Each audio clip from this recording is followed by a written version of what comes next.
kinausap ko si Itsuki kasi yun yung napag-usapan natin, diba? Parang hindi clear sa kanya kasi kung sa kanya lang daw naman tatanungin, wala naman daw talaga mali siya. Gusto ko sana, ikaw na lang magsabi sa kanya. Kasi ayoko naman magka-conflict. Siyempre, gusto kita. Si Itsuki, kaibigan ko din. Pinky promise. No, kailangan. Oo, pag hindi mo tinupad, kailangan may puputuin. Pero, kapag tinupad mo, malay mo, sagutin na kita.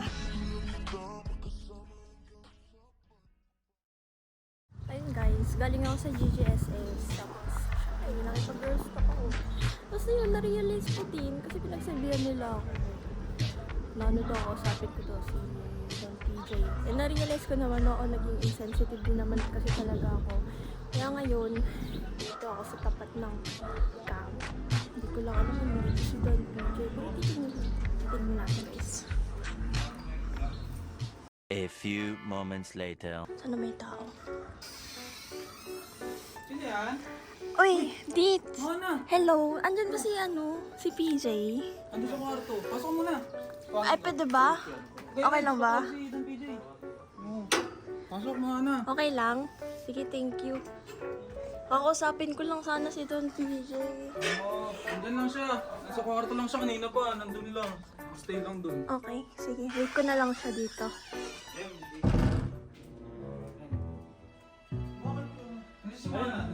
Hi, PJ. Ano, pwede ka ba makausap? Usap tayo. Ay, dito ba? Kabo naman to. Oo, usapin lang Wala kita. namin yung dalawa. Uy, wag! Hindi, okay lang. Wala naman to. Ano lang. Dito lang kami. Ano, PJ? Sorry kung biglaan pagpunta ko dito Okay lang, bakit? Nagulat nga ako pumunta ka dito Hindi, galing ako sa GGSS. Actually, hindi kasi ako nanonood ng content mo masyado kasi naging super busy ako. So, nabanggit ng GGSS yung about dun sa last time. So, ayun, sa conversation namin, parang na-realize ko din na naging insensitive nga ako. Kinausap ko si Itsuki kasi yun yung napag-usapan natin, di ba? Kaso ang problema kasi, si Itsuki, naiintindihan niya naman, no, ganun. Kasi syempre may boundaries din kapag friend ka, friend lang ganyan. Hindi din namin na-realize. Kaya, sa part ko naman, sorry. Kasi hindi ko nga na, Hindi, syempre, kailangan ko lang din mag-apologize talagang officially. Tapos, kaso, yun nga, although naiintindihan naman ni Itsuki, parang hindi clear sa kanya kasi. Kaya may mga questions din siya kasi sa kanya, kung sa kanya lang daw naman tatanungin, wala naman daw talaga mali siya. Ngayon, hindi ko ma-defend yung side mo totally. Gusto ko sana, ikaw na lang magsabi sa kanya. Usap kayo heart to heart to kasi I can't speak for you, I can speak for him. Kumbaga, ganun. Kasi it's okay kakausapin mo.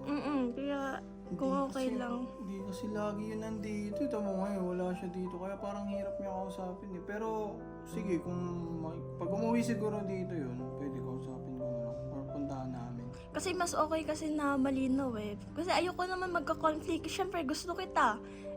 It's okay. Siyempre, kaibigan ko din. Ngayon, kung like as much as possible, gusto ko mag-get along tayo together. Tayong tatlo. Naiintindihan ko naman. Sige, kakausapin ko na lang si Itsuki pag Makakapag-promise ka ba sa akin? Oo, kakausapin ko. Oo, promise. Gusto ko tayo? Pinky promise. No, kailangan. Oo, pag hindi mo tinupad, kailangan may puputuin. Pero, kapag tinupad mo, malay mo, sagutin na kita. Joke lang. Sige, kakausapin ko na ngayon. Pero magde-date tayo after. Pag naging okay na lahat. Sige. Okay na. Pero okay na tayo. Okay na. No hard feelings na Okay na tayo Sige, basta yun lang. Ano na ako. Bounce na ako. Yun lang naman yung sinabi ko. Busy pa kayo ng GGSS. Pumunta ka pa dot. Ako na lang pinapunta ko doon. Pumunta kami. okay Nagpasama ko kuya Kaps o kuya Kalisa dito. Okay lang syempre. Gusto ko din naman ako mismo yung pumunta dito.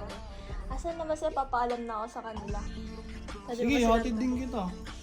Be, hindi kahit wag na. Sa gate. Okay. Magbababay sana ako sa kanila, Edith. Kebs. Ano okay na. Alis na ako. Okay na daw siya. Sige. Bye-bye. PJ. Ay, natin mo ako. Okay, sige. Thank you. PJ, thank you so much Bye-bye. Thank you. Bye-bye. Balita na lang kita pag nag-usap namin ni. Okay, sige. Bye. Bye-bye. Okay, bye-bye.